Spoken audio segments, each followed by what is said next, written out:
গল্পের নাম কাঁটা। অনেকদিন আগে কোনো এক দেশে ভয়ানক এক শাস্তির নিয়ম ছিল।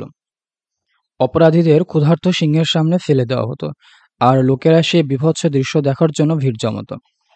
একদিনের ঘটনা। আসামি ছিল এক ক্রীতদাস। তার অপরাধ, সে তার মালিকের কাছ থেকে পালিয়ে গিয়েছিল।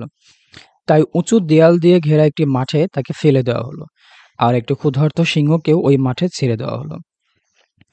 সিংহটি প্রথমেই অসহায় লোকটির উপর ঝাঁপিয়ে পড়তে চাইল, কিন্তু হঠাৎ কি ভেবে যেন থেমে গিয়ে ক্রীতদাসটির হাত চাটতে লাগলো। দর্শকরা তো অবাক। তারা ক্রীতদাসের কাছে জানতে চাইলো কেন সিংহটি তাকে আক্রমণ করেনি। ক্রীতদাস বলল, একদিন এই সিংহকে বনে দেখতে পাই। তার থাবার ভেতর একটা কাঁটা বিঁধেছিল। প্রচণ্ড যন্ত্রণায় সে কাতরাচ্ছিল। আমি কাঁটাটি তার থাবা থেকে তুলে ফেলে দিই। তারপর থেকে আমরা দুজন খুব ভালো বন্ধু।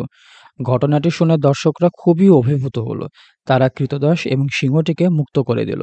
সিংহটি তখন পোষা বিড়ালের মতো তার সঙ্গে হাঁটতে লাগলো। দর্শকরা মুগ্ধ হয়ে তাকিয়ে রইল।